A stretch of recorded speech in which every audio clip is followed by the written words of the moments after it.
स्वरूपिणे अवतार वरिष्ठाय रामकृष्णाय ते नमः। ॐ यताग्निर्दाहिका शक्ति रामकृष्णे श्रितया सर्वविद्यास्वरूपं तं शारदां प्रणम्यामहम्। नमः श्री यतिराजाय विवेकानन्दसूरये सच्चित्सुखस्वरूपाय स्वामिने तापहारिणे। ॐ सस्रगाय प्रशान्ताय वेदान्तप्रतिपादिने नमस्तो अभिधपादाय ज्ञानविज्ञानदीप्तये।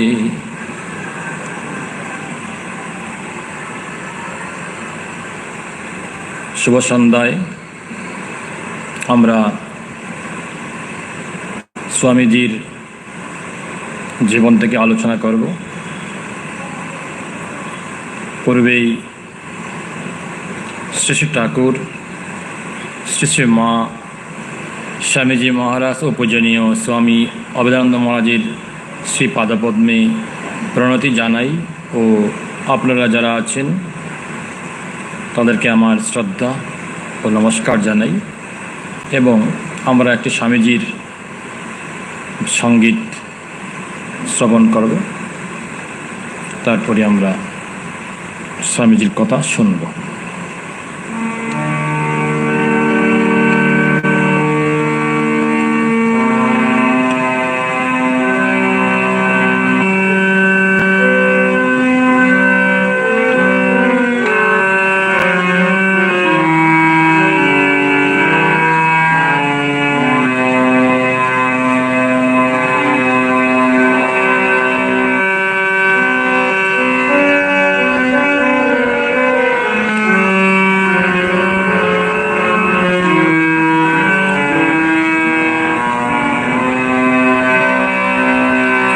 স্বদেশ বিদেশ দলিয়ে উঠেছে তোমার নবীনতন্ত্র,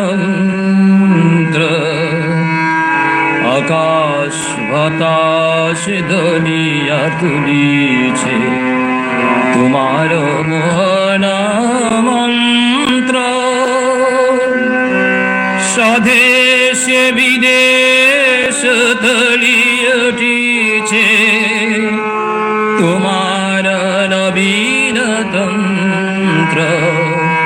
আকাশ বাতাস দলিয়া তুলিছে তোমার মোহন মন্ত্র। নন্দিত ধরা মন্দির মাঝে ধর্মের সকগন্ধ, মুদের বিবেকানন্দ তুমি গো বিশ্ব বিবেকানন্দ।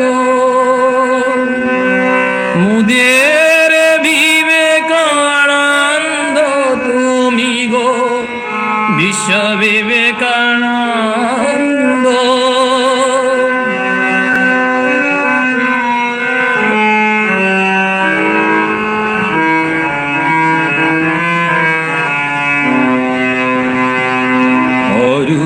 কিরণয় চলি উঠিল উদিল যে দিন বঙ্গে, স্বর্গ করিল সুরভি বৃষ্টি বরিশ আশিস সঙ্গে। প্রেমের পূর্ণ প্রবাহে সাজিল গৌর নিত্যানন্দ, প্রেমের পুণ্য প্রবাহে সাজিল গৌর নিত্যানন্দ। মুদের বিবেকানন্দ তুমি গো বিশ্ব বিবেকানন্দ।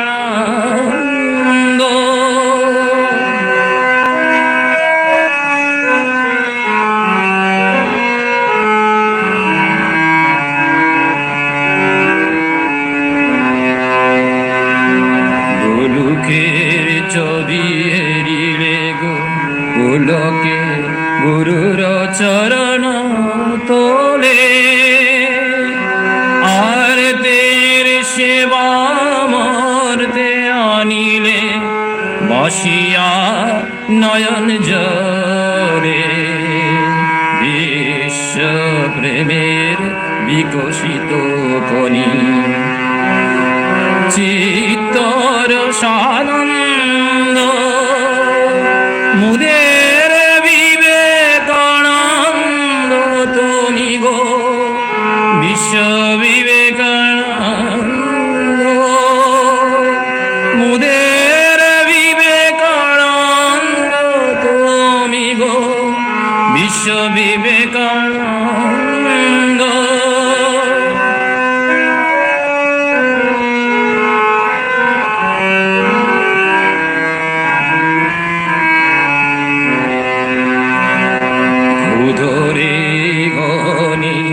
কাননে জপিলে কত না নিশি,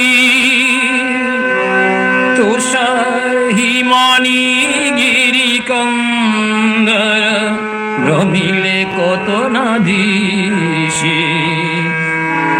তুষার হিমানি গিরি কন্দরে ভ্রমিলে কত না দিশি। অঙ্কুর পুর শঙ্কর জ্ঞান সাক্যের তেগানন্দ, মুদের বিবেকানন্দ তুমি গো বিশ্ব বিবেকানন্দ। মুদের বিবেকানন্দ তুমি গো বিশ্ব বিবেকানন্দ।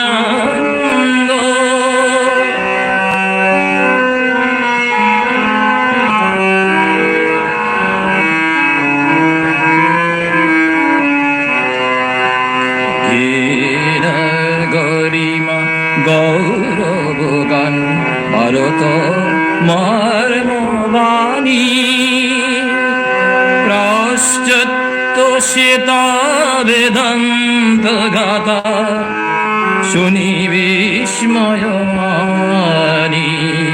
স্নিগ্ধ ভাবের শক্তি মাধুরী মুগ্ধ নূতন চন্দ, মুদের বিবেকানন্দ তুমি গো বিশ্ব বিবেকানন্দ। মুদের বিবেকানন্দ তুমি গো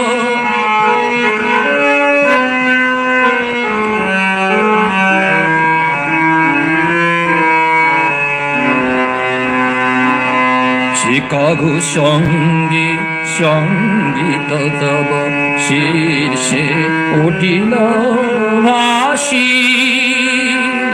শুনিল বিশ্ব শুনিল নিশ শুনিল প্রসাদ ভাসি। শিকাগো সঙ্গে সঙ্গীত তব শীর্ষ উঠিল ভাসি। শুনিল বিশ্ব শুনিল নিশ শুনিল প্রসাদ ভাসি। শ্রীঝিলে শ্রীমঠ কুঞ্জ কুটির তীর্থ মুকরানন্দ, মুদের বিবেকানন্দ তুমি গো বিশ্ব বিবেকানন্দ। মুদের বিবেকানন্দ তুমি গো বিশ্ব বিবেকানন্দ। স্বদেশে বিদেশ তরি উঠিছে তোমার নবীন ত্রন্ত। আকাশ বাতাস দলিয়া তুলিছে তোমার মোহন মন্ত্র। স্বদেশে বিদেশ তরি উঠিছে তোমার নবীন তন্ত্র।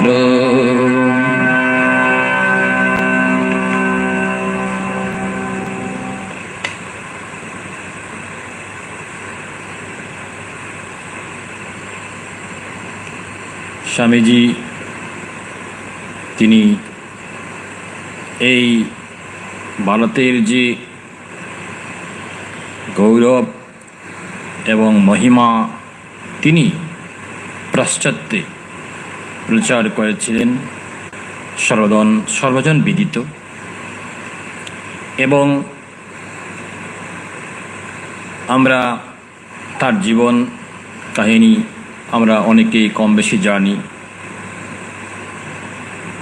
কিন্তু শুনতে বেশ আনন্দ। বিশ্ববিজয়ী বিবেকানন্দ বিশ্বকে জয় করে ভারতবর্ষে ফিরেছেন। আমরা জানি তার স্বদেশ প্রত্যাবর্তন, তার অনেক জায়গায় উচ্ছ্বাস, আনন্দ, উল্লাস। কিসের জন্য? সেই গৌরবের গরিমা। কিন্তু এই যে এই গানটি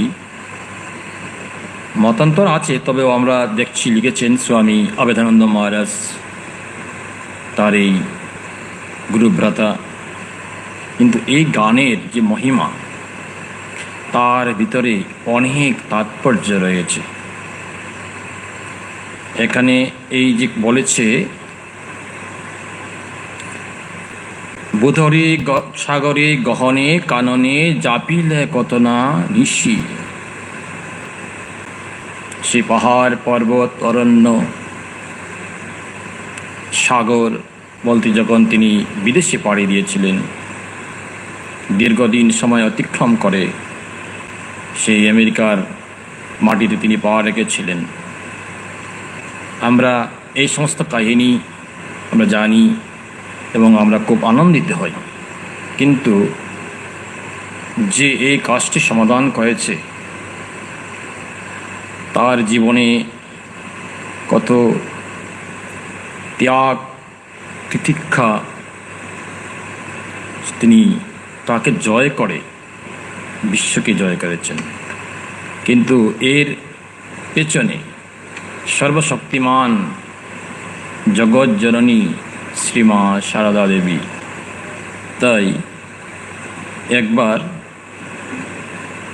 তিনি মায়ের কাছে এলেন, তিনি তীর্থ ভ্রমণে বের হবেন, তীর্থযাত্রা। আগে তিনি ভারতবর্ষ পরিক্রমা করেছেন, কন্যাকুমারী থেকে কাশ্মীর, দক্ষিণ থেকে পশ্চিম। তা সে জগৎজননীর কৃপা। তাই আমরা মা তখন তিনি বেলুরের একটি বাড়িতে রয়েছেন, বাড়াবাড়িতে, এরা গোস্বরীর বাড়িতে মা তখন বাস করছিলেন, মানে সৃষ্টিমা সারদা দেবী। তখন একটি বিশেষ ঘটনায় জানা যায়, ঠাকুরের সন্ন্যাসী শিষ্যগণ তাকে কোন দৃষ্টিতে দেখতেন, এবং বলা যায় তখন থেকেই তিনি সঙ্ঘের শ্রেষ্ঠ পদে সমাসীন ছিলেন, মানে সঙ্ঘজননী বা সঙ্ঘনেত্রী। তাই বলা হয়েছে এখানে, তখন থেকেই তিনি সঙ্ঘের শ্রেষ্ঠ পদে সমাসীন ছিলেন। তার অপূর্ব মাতৃরূপের প্রকাশও দিন দিন ঘটেছিল।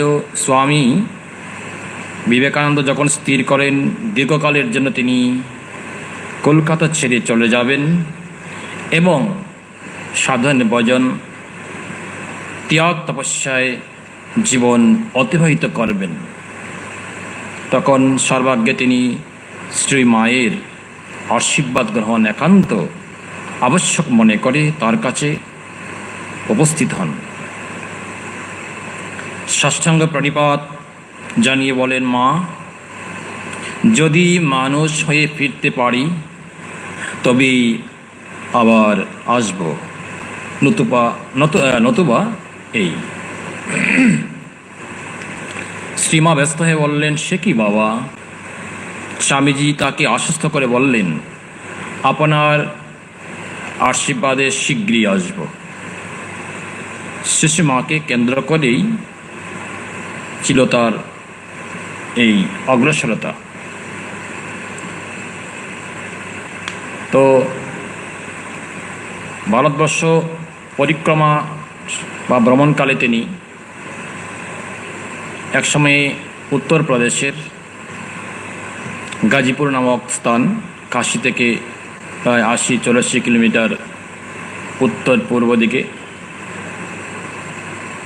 তিনি ওখানে গিয়েছিলেন এবং একজন বিখ্যাত যোগী পুরুষ ছিলেন। আমরা অনেকেই জানি তার নাম হচ্ছে পহারি বাবা। এই পহারি বাবার সন্ধান পেয়েছিলেন। আমরা এখান থেকে একটু আলোচনা করব। যাই হোক, তাই তার এর পূর্বেই তা ভারতের যে বিভিন্ন তীর্থক্ষেত্র, বিভিন্ন ঐতিহাসিক নিদর্শন তিনি সব দেখেছেন এবং ভারতের যে মর্মবাণী তিনি অন্তরে অন্তরে উপলব্ধি করেছেন। তাই আমরা এখানেই শুনলাম এই গানটিতে বলছে ভারতেরও মর্মবাণী। আর কি শুনিল বলছে, শুনিল বিশ্ব, শুনিল নিঃস্ব, দুঃখী দরিদ্র মানুষও শুনেছে তার আহ্বান, শুনিল প্রাসাদবাসী, এমনকি রাজা ধীরাজ পর্যন্ত। আমরা জানি কেতরির বিখ্যাত সেই বাড়ি, রাজবাড়ি অজিত সিং, তার বাড়িতেও বেশ কিছুদিন স্বামীজি অতিবাহিত করেছিলেন এবং এই রাজা স্বামীজির আশীর্বাদ পুষ্ট। শ্রীচির শ্রীমঠ কুঞ্জ কুটির তীর্থমুখারানন্দ, তিনি আমাদের বিবেকানন্দ। বলছেন মুদের বিবেকানন্দ, তুমি গো বিশ্ব বিবেকানন্দ। এই যে প্রাসাদ থেকে শুরু করে দরিদ্র দুঃখীকেও তিনি ভারতের মর্মবাণী শুনিয়েছেন। তাই আমরা এই ধর্মের ভূমি মহান ভারতবর্ষ, আমাদের এখানেই জন্ম, এখানে আমাদের শেষ। তাই স্বামীজি তার যে স্বদেশ মন্ত্রে বলেছেন, এ ভারত আমার কি শৈশবের উপবন। তাই দেশকে ভালোবাসতে হবে, দেশের মানুষকে ভালোবাসতে হবে, দেশের সেবায় নিজেকে নিয়োজিত করতে হবে, তাহলেই জীবন ধন্য। স্বামীজি তার যে সেই নির্দেশন তিনি রেখে গিয়েছেন আমাদের জন্য, জগতের কল্যাণের জন্য। এটি তার মূলমন্ত্র, আত্মন্নমোক্ষার্থং জগদ্দিদায়চ, নিজের মুক্তি অপরের কল্যাণ। সে কল্যাণের জন্যই তার এই কর্ম। আমরা ভারতের মহাত্মাগণের ভিতরে যিনি একজন আছেন, তিনি একজন যোগী পুরুষ, পহরি বাবা। তিনি তার বক্তৃতায় তুলে ধরেছেন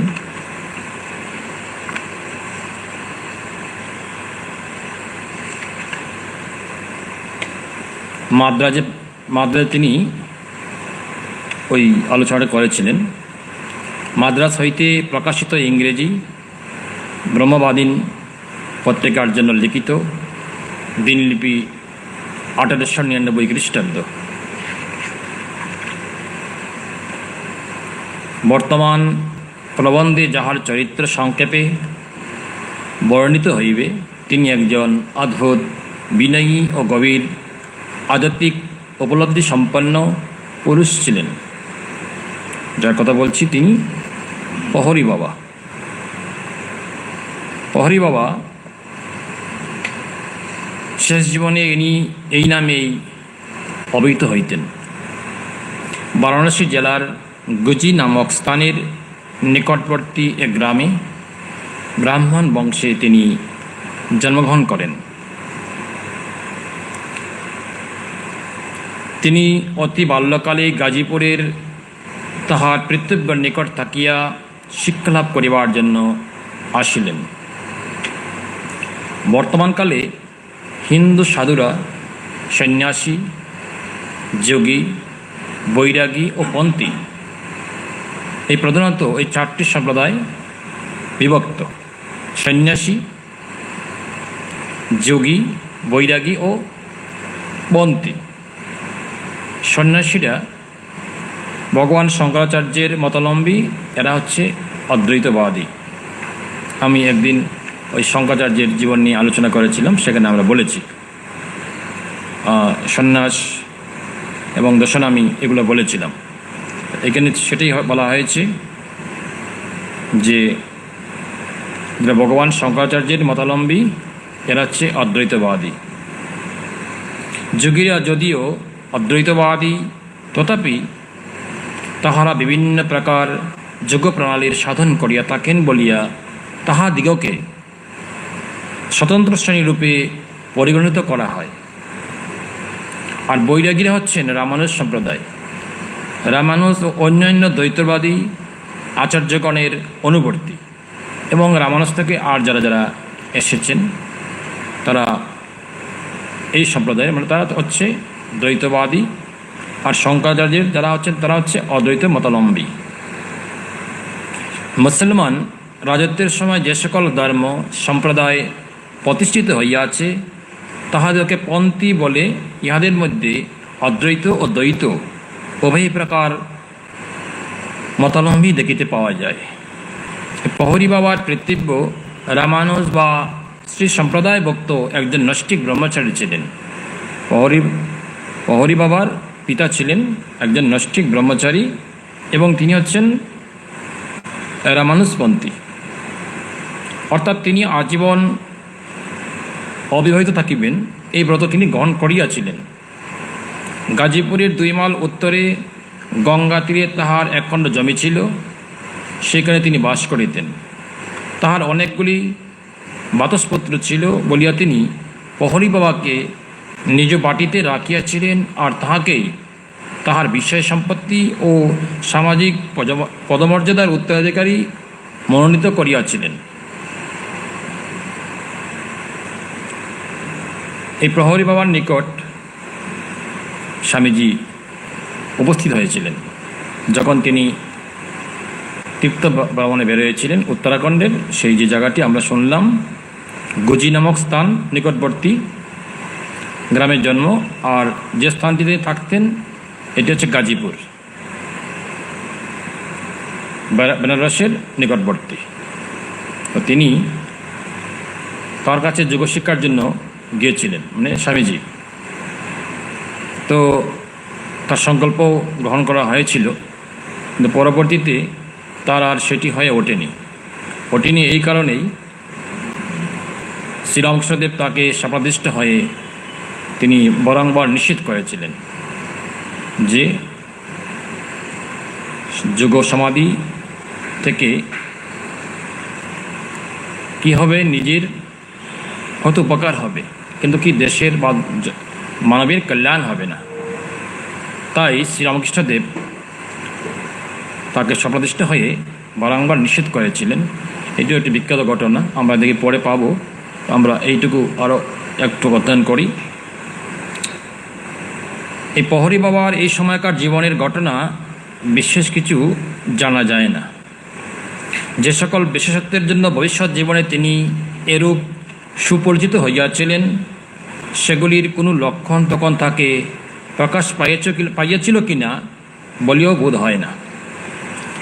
লোকের এইটুকুই স্মরণ আছে যে তিনি ব্যাকরণ, ন্যায় এবং নিজ সম্প্রদায়ের ধর্মগ্রন্থসমূহ অতিশয় মনোযোগের সহিত অধ্যয়ন করিতেন।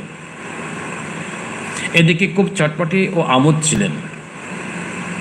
সময়ে সময়ে এই আমোদের মাত্রা এত বাড়িয়া উঠিত যে তাহার রঙ্গপ্রিয়তার ফলে সহপাঠী ছাত্রগণকে বিলক্ষণ ভুগিতে হইত। খুব একসময় তিনি আনন্দ আহ্লাদ প্রমোদ করতেন। এইরূপে প্রাচীন ধরনের ভারতীয় ছাত্র জীবনের দৈনন্দিন কার্যের ভিতরে দিয়া ভাবী মহাত্মার বাল্যজীবন কাটিতে লাগিল। তাহার অধ্যয়নে অসাধারণ ও অনুরাগ, ভাষা শিক্ষার অপূর্ব দক্ষতা ব্যতীত সেই সরল সদানন্দ ক্রীড়াশীল ছাত্র জীবনে এমন কিছু দেখা যায় নাই যাহা তাহার ভবিষ্যৎ জীবনে সে প্রবল গাম্ভীর্যের পূর্বাভাস দেয়। তার চূড়ান্ত পরিণতি হয়েছিল এক অদ্ভুত ও ভয়ানক আত্মহুতিতে। প্রথম জীবনে বোঝা যায়নি যে তাহার জীবন এইরকম আজতক পরিপূর্ণতা লাভ করবে। প্রথম বোঝা যায়নি। কেন বোঝা যায়নি? তার এত রঙ্গরস, এত আমোদ প্রমোদ ছিল যে সহপাঠীরা পর্যন্ত বিরক্ত হয়ে যেত। কিন্তু পরবর্তীতে কি হলো, তিনি যোগী পুরুষ। তার এমন অবস্থা হয়েছিল, তার দেহটি কিভাবে গেল?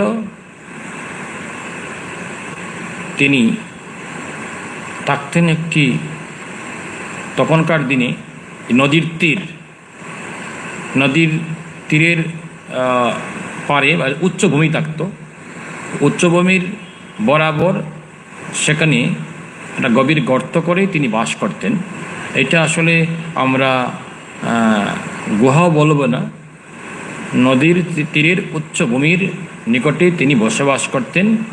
গুহা আকারে একটা গর্তে বসবাস করতেন। এমনকি তার শেষ জীবনে এমন অবস্থা হয়েছিল, তার আর কোনো ধরনের আহার গ্রহণ করতে হতো না।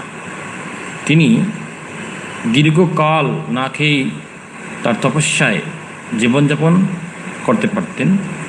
তো ওই সময়কার ওই অঞ্চলের মানুষ এর জন্যই তাকে অহারি, মানে তিনি বায়ু সেবন করে তার জীবন ধারণ করতেন। তো এমন অবস্থা হয়েছিল, শেষে আর তার শরীর যখন চলে যায়, তো যখন ওই ধুনি, এই গুহাতেই ধুনি জ্বালানো হতো, ধুনিতেই তার এই শরীর আত্মাহুতি হয়েছিল। এবং গ্রামের মানুষেরা তারা একটা পোড়া গন্ধ পেয়েছিল। এমনকি হয়তো যেমন কোনো মানুষ যদি এরকম পোড়া হয়, তার একটা গন্ধ আছে, তো সেই রকম গন্ধ উঠছিল এবং দুয়ার কুণ্ডলিও দেখা যাচ্ছিল। তো লোকজন তখন দেখলো যে প্রহরী বাবার সেই গুহা থেকেই সেই গন্ধটা চালাচ্ছে।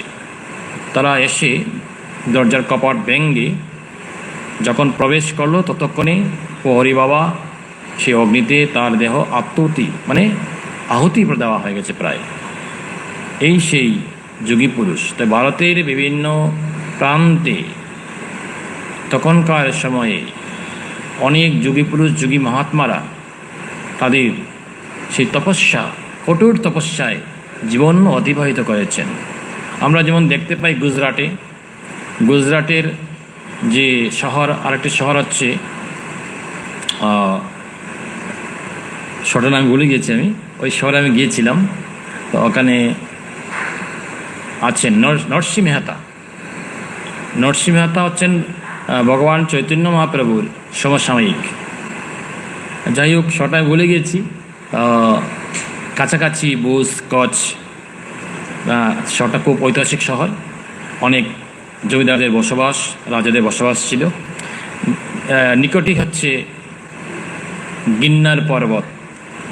এই পর্বতেই প্রহরী বাবা তিনি যোগশিক্ষা করেছিলেন। এই পর্বতটি হচ্ছে একটি যোগের মহাক্ষেত্র। সেখানে ক্ষেত্রটি হচ্ছে দত্তাত্রেয়।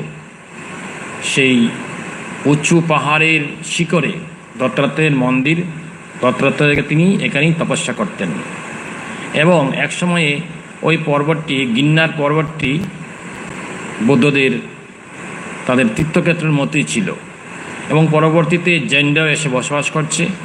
এই গিন্নার পর্বতে উঠতে গেলে আপনারা প্রতিমধ্যেই পাবেন জৈন টেম্পল। তাদেরও খুব তপস্যা, ধর্মপ্রচার এই সমস্ত আছে। তো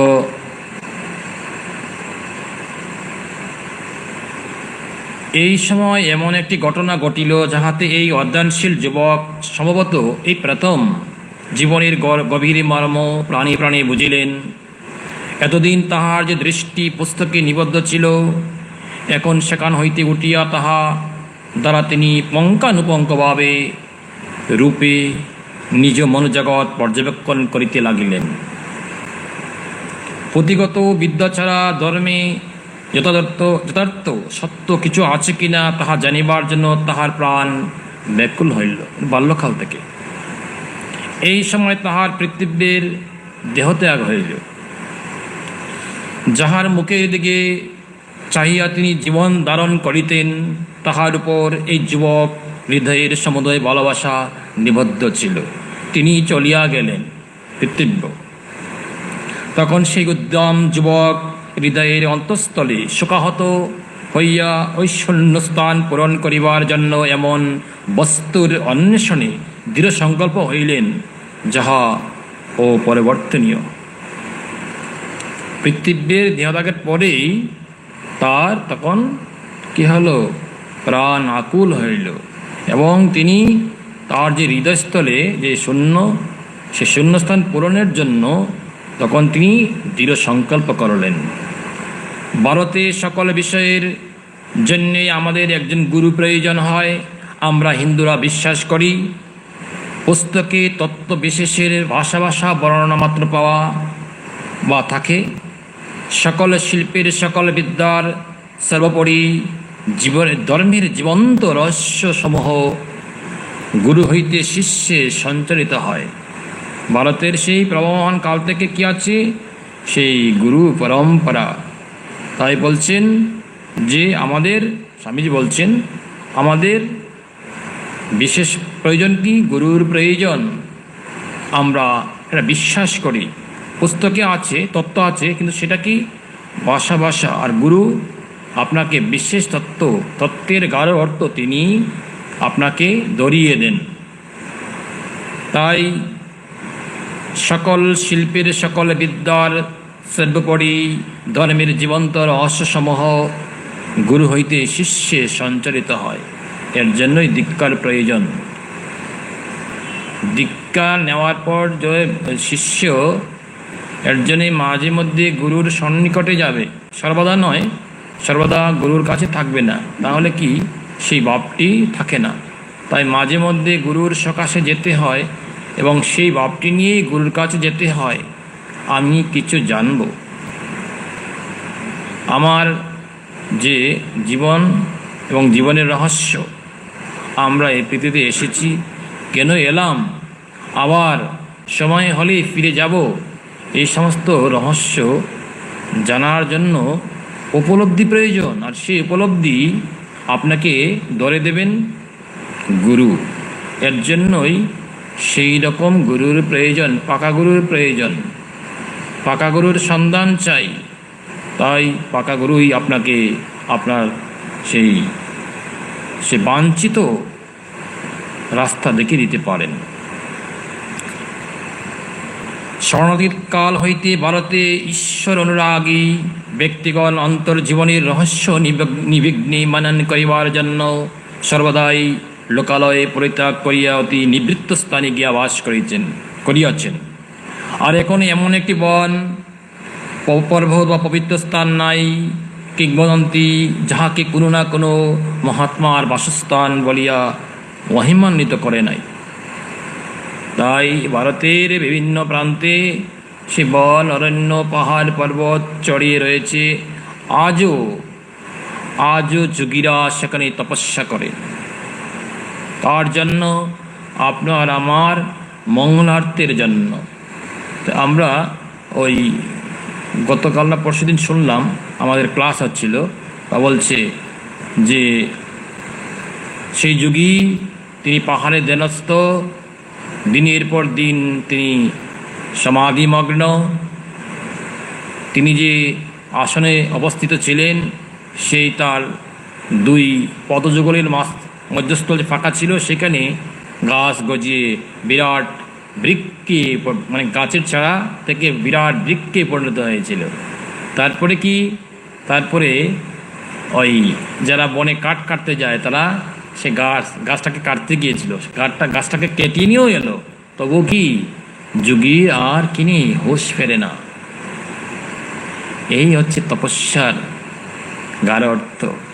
এই সমস্ত সেই যে যোগী পুরুষ যার কথা আমরা এখানে বলছি, স্বামীজি তিনি সেই বলছিলেন, সেটি ব্রহ্মবাদীন পত্রিকায় প্রকাশিত হয়েছিল 1899 খ্রিস্টাব্দে, সে মাদ্রাস থেকে। তা এই রকম মহাপুরুষদের জীবন দর্শন আমাদের চর্চা করতে হয়। চর্চা করলে কি হয়? আমাদের মন তার ভাবে উদ্দীপন হয়, উদ্দীপন হওয়া চাই। তারপর এই উক্তিটিও সর্বজন প্রসিদ্ধ যে রমতা সাধু বহতা পানি যহ কবি না মৈল লাকানি। রমতা সাধু বহতা পানি, অর্থাৎ যে জল প্রবাহিত হয় তাহা যেমন বিশুদ্ধ থাকে, তেমনি যে সাধু ভ্রমণ করিয়া বেড়ান তিনিও তেমনি পবিত্র থাকেন।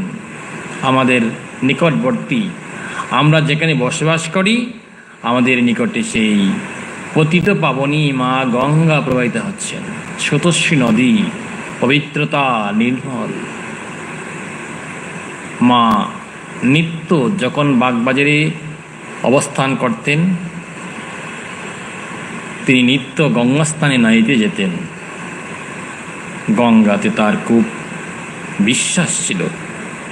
তাই যারা গঙ্গার তীরে বসবাস করছেন তারা গঙ্গার মহাত্মা, তার শুদ্ধতা, পবিত্রতা উপলব্ধি এটি প্রয়োজন। তাই গঙ্গার যে সেই হিম প্রবাহ প্রবাহিত হয়, আমাদের এই দেহ শীতল হয়, সেটি কি মায়ের একটি বিশেষ প্রকাশ। এই সমস্তই আমাদের উপলব্ধির প্রয়োজন। আর বলছেন কি, যেমন তেমনি সাধু, যে সাধু ভ্রমণ করিয়া বেড়ান তিনিও তেমনি পবিত্র থাকেন। সাধু, সাধু বলতে যিনি ঈশ্বরের সন্ধানে বাহিরে নির্গত হন তীর্থ ভ্রমণের জন্য, শুধু এই গেরুয়াদারি নয়, যিনি গৃহে আছেন তিনিও সাধু। সৎ জীবনযাপন করাই তিনি সাধু। তা এর জন্যই মাঝে মধ্যে তীর্থ ভ্রমণ, স্বামীজিও তীর্থ ভ্রমণ করেছিলেন, আমরা ওই তীর্থ ভ্রমণ দিয়ে শুরু করেছিলাম। তীর্থ ভ্রমণ মানে পরিব্রাজন করেছিলেন, কিন্তু তিনি সন্ন্যাসী, গৃহস্থের পক্ষে সম্ভব নয়, কিন্তু মাঝে মধ্যে তীর্থ ভ্রমণ, তীর্থ ভ্রমণে জ্ঞান আহরণ, তীর্থভ্রমণের কি জ্ঞান আহরণ করা, তীর্থস্থানে যাওয়া, তার কথা শোনা, তার স্থানে শ্রদ্ধা নিবেদন করা, এই তো তীর্থের কাজ। তীর্থে গিয়ে ঘোরাঘুরি নয়, এদিক সেদিক দৌড়াদৌড়ি নয়, মনকে শান্ত রেখে তীর্থের মহাত্মা উপলব্ধি করা। যেমন পূর্ববঙ্গে যে মা বলতেন, যদি গৃহস্থ ভক্ত দেখতে চাও তাহলে ওই পূর্ব মানে অপার বাংলায়, বাংলাতে যাও, মানে পূর্ববঙ্গে। সেই নারায়ণগঞ্জের দেবগ্রামে বসবাস করতেন, এখন শহর। ওখানে রামকৃষ্ণ মিশনের সেন্টারও আছে, চাষড়া। তো চাষড়া থেকে খুব নিকটেই, এখন তো তখনকার সময় গ্রাম, এখন শহর, সিটি কর্পোরেশন। তা ওখানে তিনি বসবাস করতেন শেষ জীবনে। এর আগে তো তিনি কলকাতাতেই ছিলেন, এখানেই তার কর্মস্থল ছিল, এবং তিনি ডাক্তারি পেশায় নিযুক্ত ছিলেন, মানুষের সেবা হতো। এমনকি ওনার বাবা একজন ব্যবসায়ীর গদিতে কাজ করতেন, এটা আমরা জানি, আমরা অন্যদিন বলবো, নাগমহাশয়ের কথা হলে তখনই বলবো। তো যখন তিনি আর তীর্থ ভ্রমণ করতে পারেন নাই এবং তিনি অসুস্থ, তিনি বিছানায় শায়িত আছেন, রোগশয্যায় শায়িত, তো স্বামীজি তার এক শিষ্যকে, মানে বাঙ্গালকে, মানে শরৎচন্দ্র চক্রবর্তীকে তিনি পাঠিয়েছিলেন দেবগ্রামে গ্রামে।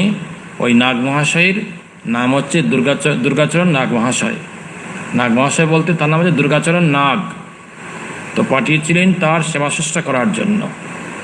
তো যতদিন পর্যন্ত নাগ মহাশয়ের শরীর ছিল ততদিন পর্যন্ত এই চক্রবর্তী মহাশয় নাগ মহাশয়ের সেবা করেছিলেন। তো এই যে সেবা নেওয়ার সময় তিনি ওই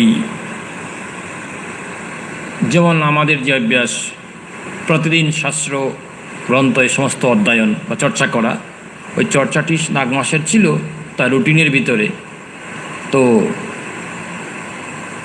শরৎচন্দ্র চক্রবর্তীকে বলতেন, তুমি আমাকে তীর্থের এই জায়গাটি পড়ে শোনাও, অমুক তীর্থক্ষেত্রের এই জায়গাটি পড়ে শোনাও, এগুলো তিনি শুনতেন। তো এইভাবেই লেখা আছে, হরিদ্বার উত্তরাখণ্ডের সেই স্বর্গভূমি, তীর্থরাজ বলে আমরা প্রয়াগকে বলি, সেটিও তীর্থরাজ, কারণ সেখানে গেট হয় হিমালয়ের দরজা। আমরা যখন কেদার, বদ্রী, গঙ্গোত্রী, যমুনোত্রী যাই, এটি গেট, এখান থেকেই প্রবেশ করতে হয়। যাই হোক, তাই স্বর্গের দুয়ার, হরিদ্বার ক্ষেত্রে যে সমস্ত মন্দির আছে সেগুলি পড়া হচ্ছিল। তো হরিদ্বারে গঙ্গারাত্রি এগুলি পড়ছেন। মনসা মন্দির, হরকিপেরি ঘাটের ঠিক উপরেই পাহাড়ে মনসা মন্দির। আবার হরকিপেরি থেকে ঠিক পূর্ব দক্ষিণ দিকে সে চণ্ডী মণ্ডপ, মানে চণ্ডী মন্দির বিখ্যাত। এখানে আমরা জানি মা জাগ্রত, পাহাড়ের বুকে তিনি সেই আজও প্রবহমান পড়ছেন, আর নাগমহাশয় আত্মস্থ হয়ে শুনছেন, আর তার দুচক্ষু দিয়ে অস্ত্র দ্বারা প্রবাহিত হচ্ছে, এবং তিনি তার উপলব্ধি প্রকাশ করলেন। সেই শরৎচন্দ্র চক্রবর্তীকে বললেন যে তুমি পড়ছো আর আমি স্বয়ং দেখতে পাচ্ছি, যেন আমি আমার সেই হৃদয়ের ভিতরেই সেই তীর্থস্থান। এই হলো তীর্থের উপলব্ধি, তীর্থের মহিমা। তাই এই হচ্ছে তীর্থ ভ্রমণ। আর তীর্থ ভ্রমণ শেষে যে সমস্ত, ওই যে বলছে সাধু কি ভ্রমণ করিয়া বেড়ান, তিনিও পবিত্র থাকেন। মাঝে মধ্যে যেতে হয়, তাই বলে সারাক্ষণ সাধু ঘুরে বেড়াবে না, যেহেতু আমরা বিশেষ করে এই যে আমরা যে রামকৃষ্ণ সম্প্রদায় বলা ঠিক না, রামকৃষ্ণ সঙ্ঘের সম্প্রদায় আমরা যারা আছি, আমাদের একটি কর্ম আছে, এর জন্যই আমরা সারাক্ষণ ঘুরে বেড়াতে পারি না। সে কর্মটি কি? মানুষের সেবার জন্য। আর মানুষের সেবার জন্য এই মঠ, এই প্রতিষ্ঠানের অনেক কার্যপদ্ধতি থাকে। এতে কী হয়? মানুষের শিক্ষা হয়। যেমন ধরুন এই বাড়িটি কালী মহারাজ পূজনীয় অবেদানন্দজি তিনি কি করেছেন, এখানে তার প্রকাশনা বিভাগ খুলেছিলেন বিশ্ববাণী দিয়ে। 1839 খ্রিস্টাব্দে 1939 খ্রিস্টাব্দে তিনি প্রকাশনা বিভাগ চালু করেন, সে বিশ্ববাণী থেকে তার প্রচুর গ্রন্থরাজি এখানে রক্ষিত রয়েছে। এই থেকে মানুষের কি হয়? উপকার হয়। মানুষ শাস্ত্র জানছে, তার মনের শান্তি সে কি করছে? উপলব্ধি করছে। এইগুলি সেবার জন্যই এই সমস্ত মঠ। তাই সন্তরা, সাধুরা, ব্রহ্মচারীরা সারাক্ষণ ঘুরে বেড়াবে না। একটি স্থানে যখন তার সব ভ্রমণ করা হয়ে যাবে, কিছু জ্ঞান আহরণ হবে, তখন কি একটি স্থানে কুটিয়া গেড়ে বসতে হয়। এর জন্যই সাধু আবার দুই প্রকার, বহুদক আর কটিচক। বহুদক আর কটিচক সাধু, দুই রকমের সাধু আছে। যে সাধু তীর্থ গমন করে সে বহুদক, কটিচক। এক স্থানে সাধু সমস্ত তীর্থ ভ্রমণ করে এক স্থানে বসে আছে, কুটিয়া গেড়ে বসে আছে, এটিও একটি কুটিয়া। যেহেতু এখানে সাধন ভজন জপ দেন, পূজা পার্বণ, দীক্ষা সামগ্রী সমস্ত হয়, এটিও একটি কুটিয়া স্বরূপ। তাই এই কথাই বলা হয়েছে। অর্থাৎ বলছেন তেমনি যে সাধু ভ্রমণ করিয়া বেড়ান, তিনিও তেমনি পবিত্র থাকেন। তাই একটি স্থানে ভ্রমণ করার পর বসতে হয়, নাকি মন উচ্চাটন হয়। তখন কি আর সাধুর সেই তার আধ্যাত্মিকতা থাকে না, তখন মন সমস্তকে শুধু ঘুরে বেড়ানো।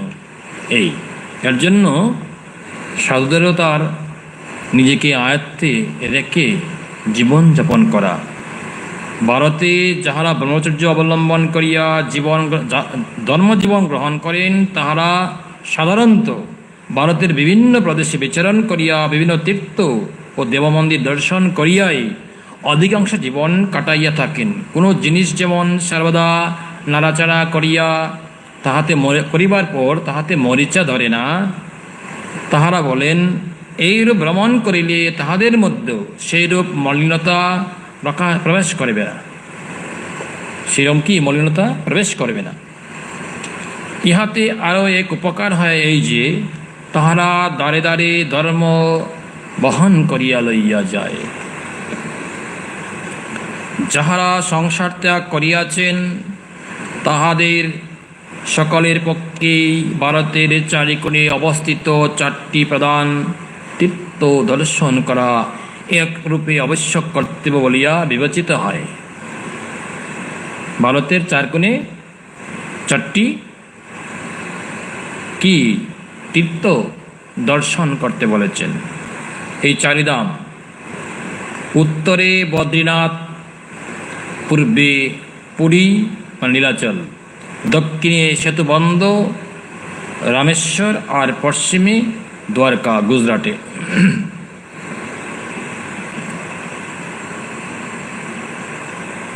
তাই এই যে 4টি কোণে 4টি প্রধান তীর্থ একরূপ আবশ্যক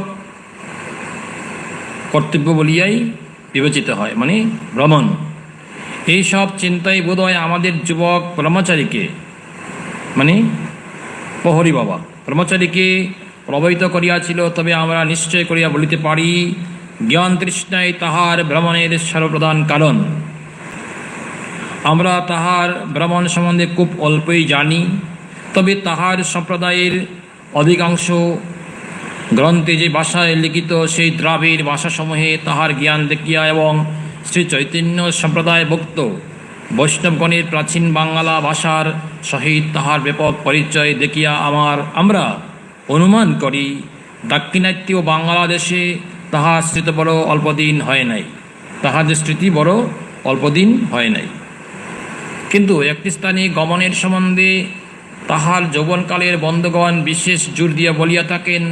তারা বলেন কাতিয়াওয়ারে গিন্নার পর্বতের শীর্ষ দেশে তিনি যোগসাধনার রহস্যের প্রথম দীক্ষিত হন।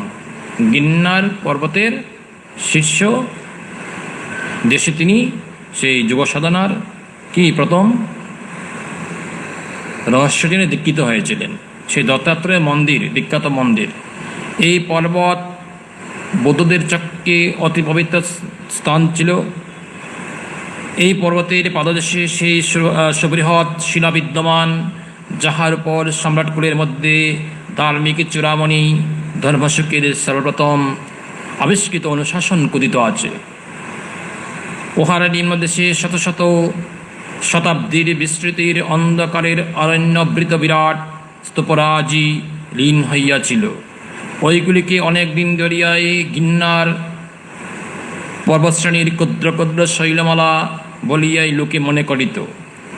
বৌদ্ধধর্ম এক্ষণে যে সম্প্রদায়ের সংশোধিত সংস্করণ বলিয়া বিবেচিত হয়, সেই সম্প্রদায় এখনও উহাকে বড় কম পবিত্র মনে করেন না। কারণ আশ্চর্যের বিষয়, ওই ধর্মের জগজ্জয়ী উত্তরাধিকারী আধুনিক হিন্দু ধর্মে মিশিয়া যাইবার পূর্ব পর্যন্ত এই ধর্ম সাহসপূর্বক স্থাপত্য ক্ষেত্রে জয়লাভ করিবার চেষ্টা করে নাই। তাই এই গির পর্বত খুব বিখ্যাত পর্বত, দত্তাত্রেয়ের সাধনাস্থল, এমনকি বৌদ্ধদেরও সেই তীর্থক্ষেত্র। এই মহাযোগী অবধূতগুরুর দত্তাত্রেয়ের পবিত্র নিবাসভূমি বলিয়া এই গিরহার হিন্দুদের মধ্যে বিখ্যাত। তাহলে দত্তাত্রেয়ের কি পবিত্র নিবাসভূমি, তিনি বসবাস করতেন। আর কিংবদন্তি আছে যে এই পর্বতচূড়ায় ভাগ্যবান ব্যক্তিগণ এখনও বড় বড় সিদ্ধযোগীর সাক্ষাৎ পাইয়া থাকেন। যাবেন, উপলব্ধি হবে। তীর্থক্ষেত্র গেলেই উপলব্ধি হয়, তা বলে বোঝানো যায় না। তারপর আমরা দেখিতে পাই এই যুবক ব্রহ্মচারী বারাণসীর নিকটে গঙ্গা তীরে জনৈক যোগসাধক সন্ন্যাসীর শিষ্যরূপে বাস করিতেন। এই সন্ন্যাসী নদীর উচ্চ তটভূমির উপর খনিত একটি গর্তে বাস করিতেন। আমাদের প্রবন্ধের বিষয়ীভূত মহাত্মা পরবর্তী জীবনে গাজীপুরের নিকট নদীর উচ্চতর ভূমিতে একটি গভীর গহ্বর নির্মাণ করিয়া বাস করিতেন। ইহা তিনি যে গুরুর নিকটে শিখিয়াছিলেন বেশ বুঝিতে পারা যায়। তাহার যে গুরু তিনি তাহার নিকট শিখিয়েছেন বলেই এটাই আমরা বুঝিতে পারি, এটি বলছেন স্বামীজি। যোগীরা যোগ অভ্যাসের সুবিধার জন্য সর্বদাই গুহায় অথবা সেখানকার আবহাওয়ার কোনরূপ পরিবর্তন নাই এবং যেখানে কোনো শব্দ মনকে বিচলিত করিতে পারে না এমন স্থানে বাস করিতে উপদেশ দিয়াছেন। তাই তো আমরা দেখতে পাই, আমরা দেখতে পাই সেই যে ভারতভূমির বিভিন্ন তীর্থক্ষেত্রের যে যোগীদের তপস্যাস্থল বা মন্দির আমরা দেখতে পাই গুহায়। যেমন ধরুন অমরনাথজি একটি বিরাট গুহায় সেই স্তূপ আকারে বরফাবৃত শিবলিঙ্গ।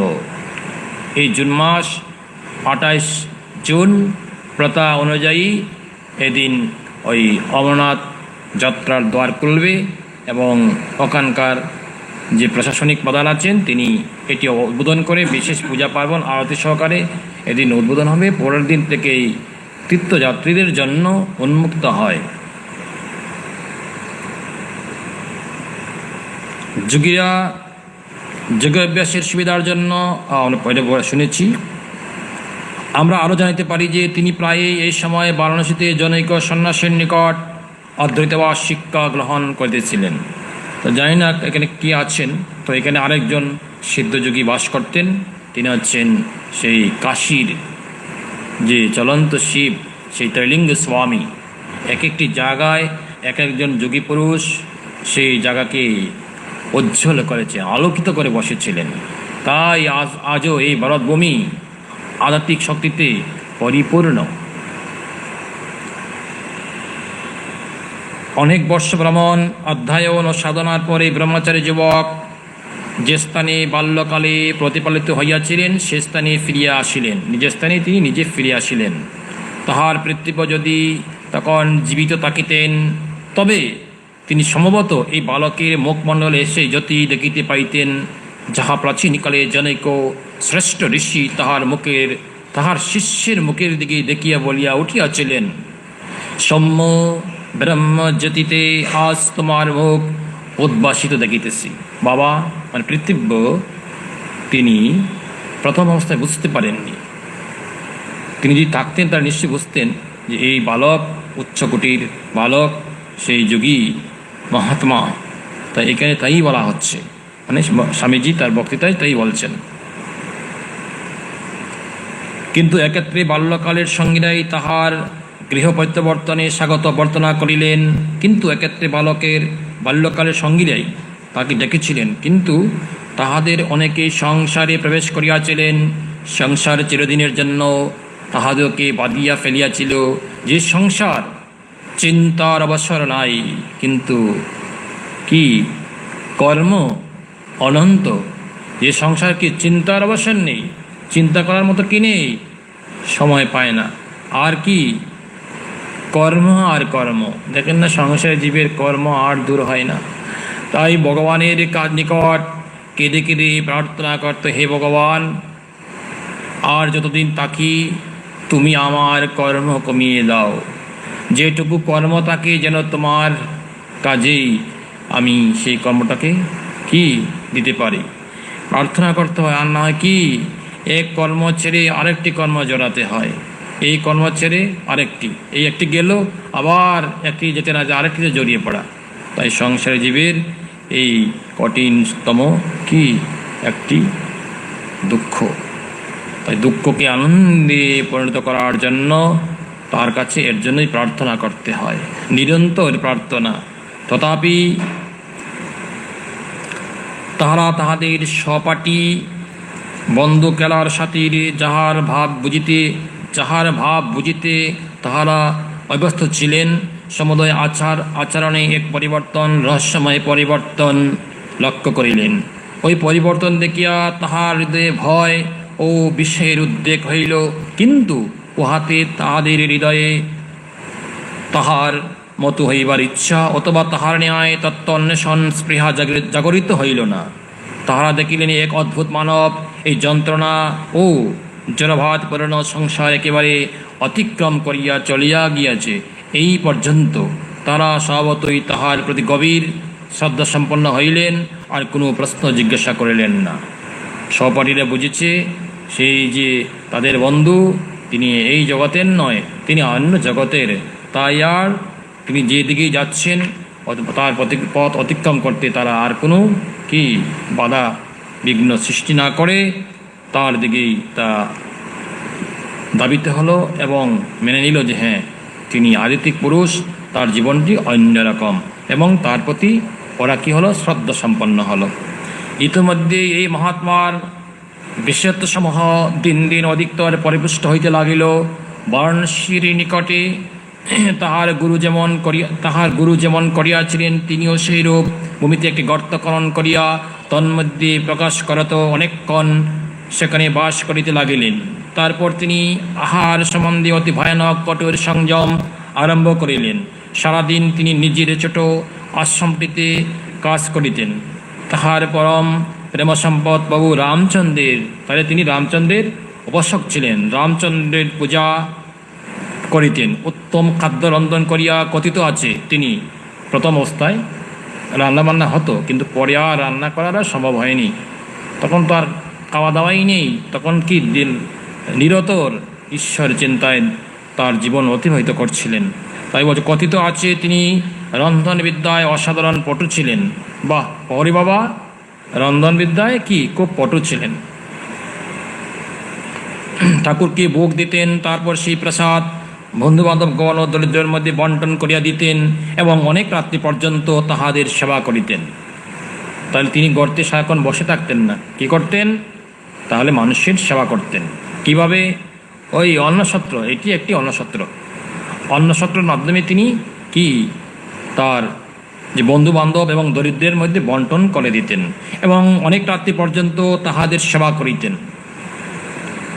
তাহারা সকলে যখন শয়ন করিত তখন এই যুবক গোপনে সন্তরণ করিয়া গঙ্গার অপর তীরে যাইতেন। ঠিক প্রহরী বাবার, যারা ওখানে গিয়েছেন, ঠিক প্রহরী বাবার যে গুহা ছিল, মানে যে গর্ত, ওখান থেকে দীর্ঘ পথ প্রায় 3 মাইল বা 2.5 মাইল থেকে 3 মাইল পথ অতিক্রম করে গঙ্গা।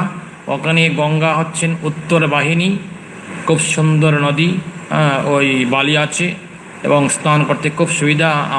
আমাদের সৌভাগ্য হয়েছিল সন্ন্যাসের পরে আমরা যে 3 দিন বিক্ষণ্ণের পরে আমরা ওখানে একদিন অন্ন পেয়েছিলাম।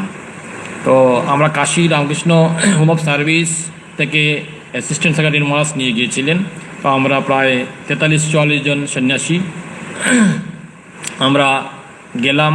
তো ওখানে আমরা প্রসাদ পাবো। তবে প্রহরী বাবার কুটিয়া থেকে আরেকটি কুটিয়া আছে, সেখানেই আমাদের দুপুরে প্রসাদের আয়োজন হয়েছিল। তো আমরা গঙ্গা স্নান করতে গিয়েছি প্রায় 2.5 কিলোমিটার। প্রহরী বাবার যে গুহা থেকে গঙ্গা, তেমন বসতবাটি নেই, নির্জন স্থান, খুব স্বচ্ছ সলিলা গঙ্গা, উত্তর বাহিনী। আমরা সেখানে গঙ্গা আবাহন করলাম একদম তৃপ্তি ভরে, প্রায় ঘণ্টাখানেক। নবীন সন্ন্যাসী আমরা, আমাদের মনে কি আনন্দ। এবং আমাদের তো খাওয়া দাওয়ার চিন্তা নেই, কারণ ওই কাশী থেকেই ব্যবস্থা করা হয়েছিল। ওই কুটিয়াতে আমরা এদিন ভিক্ষান্ন পাবো। তো আমরা ফিরে এসেছি। তো ওখানকার যে উত্তরপ্রদেশের যে সাধু সমাজের যে ব্যবস্থা, সেই রকম ব্যবস্থা অনুযায়ী আমাদের খাদ্য পরিবেশন করা হলো। বড় বড় ময়দা বা আটার গুল্লা, সেগুলি উনুনে, বড় বড় উনুন আছে, উনুনে দিয়ে পুড়ে তারপরে সেই ধরনেরই খাবার তৈরি হয়। এইটি হচ্ছে ভিক্ষান্ন, এটি প্রথম। তারপর ওরা ওই ক্রাউনের চাল অল্প অল্প এগুলি সব দিচ্ছিল, কিন্তু আগে এইগুলি তাদের প্রধান উপাদেয়। আমরা পরিতৃপ্ত করে আমরা খেলাম। খেয়ে আমরা তখন প্রহরী বাবার থেকে একটু দূরে, কিন্তু প্রহরী বাবারই পরে এরা করেছে আর কি, ট্রাস্ট। তো যাই হোক, প্রহরী বাবার সেই গুম্পা দেখার সৌভাগ্য হয়েছিল। স্বামীজিও সেখানে গিয়েছিলেন যে তার নির্বিকল্প সমাধি তিনি সে শিক্ষা গ্রহণ করবেন। তাই শ্রীরামকৃষ্ণ দেব তিনি স্বপ্নাদিষ্ট হয়ে বারংবার আগে পূর্বে বলে নিষেধ করেছিলেন যে তুমি যদি নিজের জন্যই চিন্তা করো, অপরের কল্যাণ কী করে হবে? এই এই যে মানব এই যে তিতাবদগ্ধ মানব, তাদের কি হবে? তাই তো তোকে আমি রেখে এলুম। তাই পরবর্তীতে প্রহরী বাবার কাছ থেকে তার মন্ত্র দীক্ষা সংকল্প ত্যাগ করেছিলেন, তখন আর দীক্ষা হয়নি, কিন্তু এই যোগীজির কাছ থেকে স্বামীজি অনেক শিক্ষা গ্রহণ করেছেন। আমরা একটু অধ্যয়ন করেই রাখছি, কারণ আমাদের প্রায় বেলা শেষের দিকে, মানে সময় শেষ। তাই খুব সুন্দর অধ্যায়, আর একটা পেরা আমরা শেষ করব। তিনি তাই করতেন, এবং গঙ্গার অপর পারে গিয়ে তিনি তপস্যা করতেন। সেখানে সারা রাত সাধন ভজনে কাটাইয়া উষার পূর্বেই ফিরিয়া আসিয়া বন্ধুবর্গকে জাগাইতেন এবং আবার নিত্যকর্ম আরম্ভ করিতেন। আমরা ভারতে এরূপ কাজকে অপরের সেবা বা পূজা বলিয়া থাকি। তাই জীবে প্রেম করে যেই জন, সেই জন সেবিছে ঈশ্বর। বহুরূপে সম্মুখে তোমাচারী কোথা খুঁজিছ ঈশ্বর। জীবে প্রেম করে যেই জন, সেই জন সেবিছে ঈশ্বর। এটি তার মহৎ এবং মহান বাণী স্বামীজির। তিনি যেভাবে বলেছিলেন সেই সেবাটি তিনি প্রচার করে নিজেই কর্মে পরিণত করে মানুষের কল্যাণের জন্য রেখে গিয়েছেন। অস্থায়ী দিক বিদিক মানুষের কল্যাণের জন্য এই সমস্ত প্রতিষ্ঠান গড়ে উঠেছে। তাই প্রহরী বাবাও শুধু গড়তেই থাকতেন না, তিনিও মানুষের সেবায় নিরত ছিলেন। দেখুন কত কৃচ্ছ সাধনা করতে হয় সেই সাধু জীবন। এই দীর্ঘকাল তিনি তাই বলছেন যে আমরা শুনিয়াছি, এইটাই হচ্ছে পূজা। ইতিমধ্যে তাহার নিজের খাওয়া কমিয়া আসিতে লাগিল। অবশেষে আমরা শুনিয়াছি উহা প্রত্যয় এক মুষ্টি তেঁতু নিমপাতা বা কয়েকটা লঙ্কা মাত্র দাঁড়াইল। এটি তার খাবারের কি মেনু? এক মুষ্টি তেঁতু নিমপাতা আর কয়েকটা লঙ্কা। এই হচ্ছে সাধু জীবন, কি কঠোর তপস্যা। এই হলো ভগবান হওয়ার কি রহস্য। ভগবান তাই বলছেন আমাদের ভিতরে যে সে মনুষ্যত্ব, স্বামীজি বলছেন মনুষ্যত্বকে দেবত্ব, মানে পশুত্বকে গুছিয়ে মনুষ্যত্বে, আর মনুষ্যত্বকে গুছিয়ে দেবত্বে উন্নীত করা, তাই মনুষ্য দেবতা হয়। আপনিও যদি চেষ্টা করেন, আমরাও যদি চেষ্টা করি, তাহলে আমরা সেই উন্নত শিখরে পৌঁছাতেই পারি। তাই বলেছেন তার খাবারের এই ছিল মেনু, লঙ্কা মাত্র দাঁড়াইল। তারপর গঙ্গা তীরস্থ জঙ্গলে প্রত্যরাত্রে সাধনার জন্য গমন ক্রমশ কমিয়া যাইতে লাগিল। তিনি নিজ হাতে নির্মিত গুহাতে আরও বেশি সময় বাস করিতে লাগিলেন। আমরা শুনিয়াছি সেই গুহায় তিনি দিনের পর দিন ও মাসের পর মাস ধ্যানমগ্ন হইয়া থাকিতেন, তারপরে বাহিরে হইতেন। এই দীর্ঘকাল তিনি কি খাইয়া থাকিতেন তাহা কেহই জানিত না। এর জন্য ওই লোকে তাহাকে কি বলে,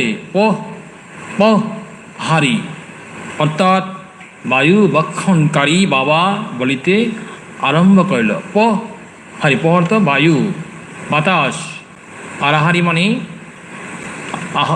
আহার করা। তাই দেখুন এই যে কত কিচ্ছু সাধন, কঠোর জীবন। তিনি তাহার জীবনে আর কখনো স্থান ত্যাগ করেন নাই। ওই যে রমতা সাধু বহতা পানি, তখন একটি জায়গায় কুটিয়া গেড়ে বসতে হয়, তিনি বসেছেন। তাই একবার তিনি এত অধিক দিন ধরিয়া ওই গুহার মধ্যে ছিলেন যে লোকে তাহাকে মৃত বলিয়া স্থির করিয়াছিল। কিন্তু অনেক দিন পর বাবা আবার বাহির হইয়া বহু সংখ্যক সাধুকে কি বান্নারা দিলেন। আমরা বেশি করতে পারলাম না, সামনে খুব সুন্দর তার ঘটনা আছে। যখন ধ্যানমগ্ন থাকিতেন তখন তিনি তাহার গুহার মধ্যে উপরিভাগে অবস্থিত একটি গৃহে বাস করিতেন। গুহার উপরে একটা মাছার মতো ছিল, এটা তার প্রথম স্তর। দ্বিতীয় স্তর হচ্ছে গর্ত। তাই এখানে ওই গুহা থেকে উঠে এখানে বসতেন।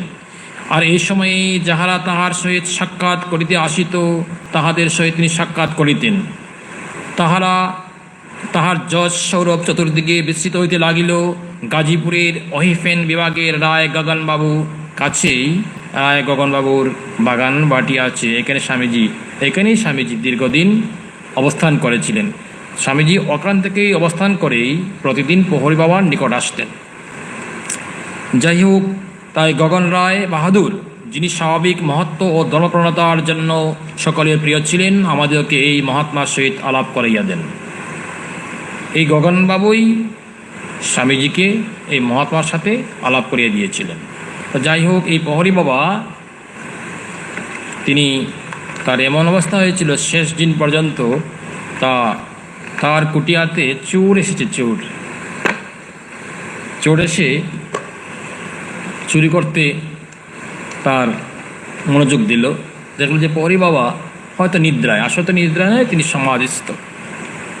তো সে গাটি টাটি রেডি করে একটু শব্দ হচ্ছে।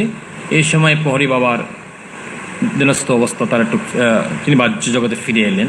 দেখলেন যে একজন ব্যক্তি তার ঘরের সামগ্রিকপত্র বাসনপত্র দিয়ে গুছিয়ে নিয়ে যাওয়ার উপক্রম। যেই ওনাকে দেখেছে যে হ্যাঁ লোকটা সজাগ হয়েছে, তখন সে সবই রেখেই পালাচ্ছে। তো প্রহরী বাবা বলেন, আরে যাচ্ছ কোথায়? দাঁড়াও, এ তো সব তোমারই, গটি বাটি সব তোমারই, তোমার জন্যই রয়েছে, এ আমার নয়। এবং দাঁড়াও, তোমাকে আরও কিছু গুছিয়ে দিচ্ছি। এই বলে তার পিছু পিছু দৌড়ছেন। তাই আমরা এই সময়ে আমাদের গটি বাটি কীভাবে আমরা গুছিয়ে রাখবো, কীভাবে নিয়ে যাওয়া যায়, সেই চিন্তাই কি আমাদের মন কাটে। কিন্তু পরক্ষণই ভাবি, আর যখন শরীরটা চলে যাবে তখন তো আর ঘটি বাটি, নিজের প্রিয় জিনিস, নতুন গাড়ি কিনা, বাড়িতে নতুন আসবাবপত্র, এত প্রিয় জিনিস সারা জীবনের কষ্টার্জিত অর্থ দিয়ে তৈরি করা, এত সহজে কি ছেড়ে যাওয়া যায়? যখন এই শরীর চলে যাবে তখন স্ত্রী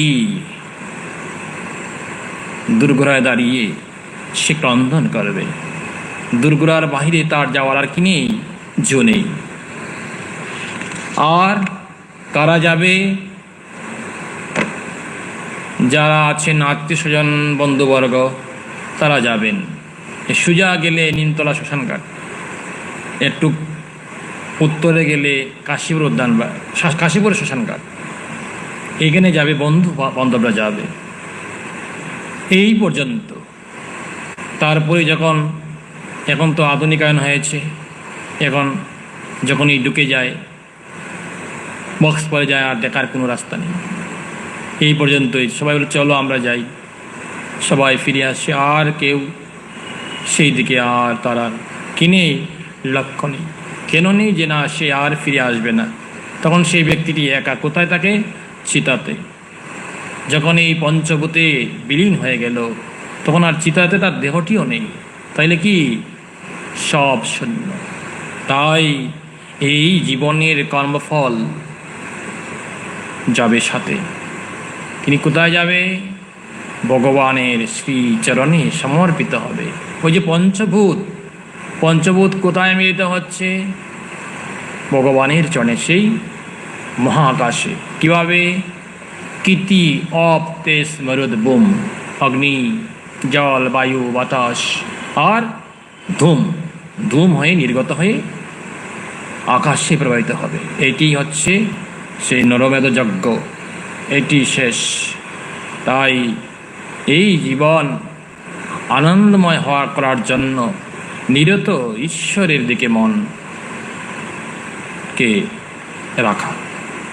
আমরা এখানেই আজ শেষ সমাপ্ত করছি। এবং স্বামীজির একটি গান, স্বামীজিকে নিয়ে আমরা বললাম, এই প্রহরী বাবার জীবনের মতোই স্বামীজিরও জীবন। হয়তো তিনি সুখ স্বাচ্ছন্দ্যে কাটিয়েছেন, কখনো রাজার গৃহে, কখনো দরিদ্রের গৃহে।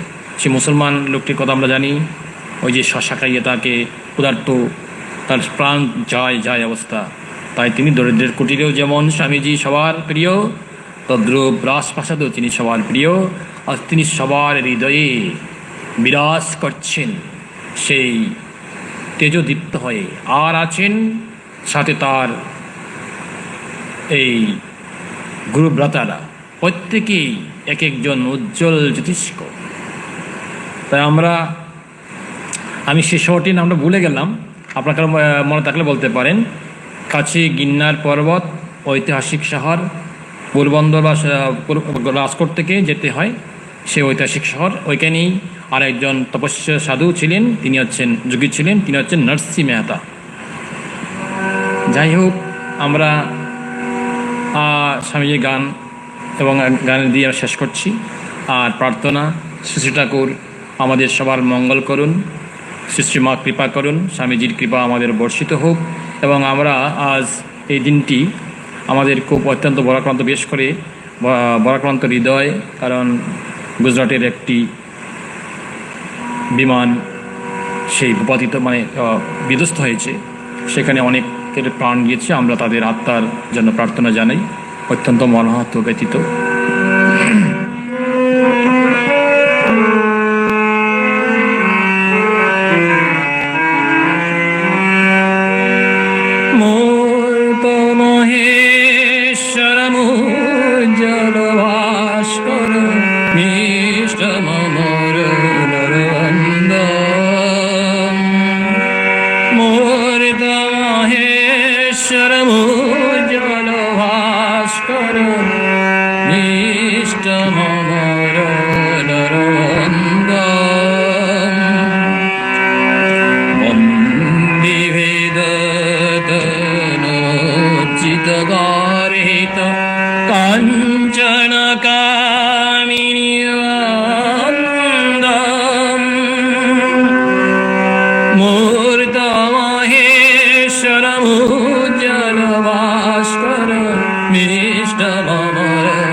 प्रचंड तांडव नित्यम अवीरवे ओंकारनादित दिलमुख प्रचंड तांडव नित्यम मूर्त महेश्वर उज्जल भास्कर भीष्ट ममर नरवंद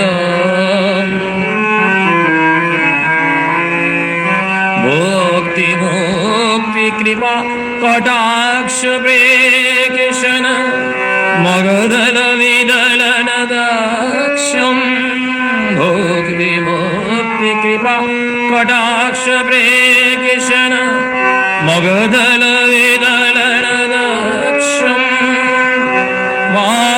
बालचंद्रधर बिंदु वंदमिह नौमि गुरु विवेकानंदम बालचंद्रधर बिंदु वंदमिह नौमि गुरु विवेकानंदम मूर्त महेश्वर उज्जल भास्कर निष्ठ ममर नरवंद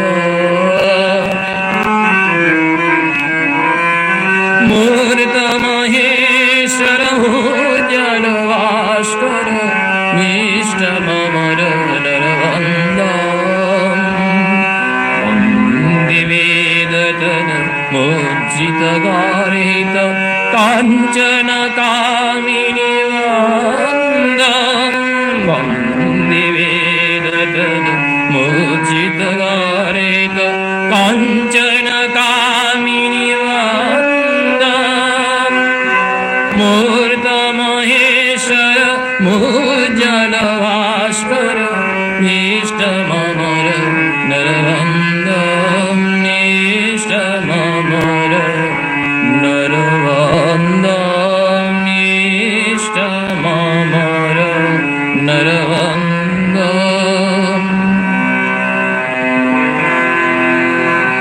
ओम शांति शांति शांति हरि ओम तत्सत् श्री राम कृष्ण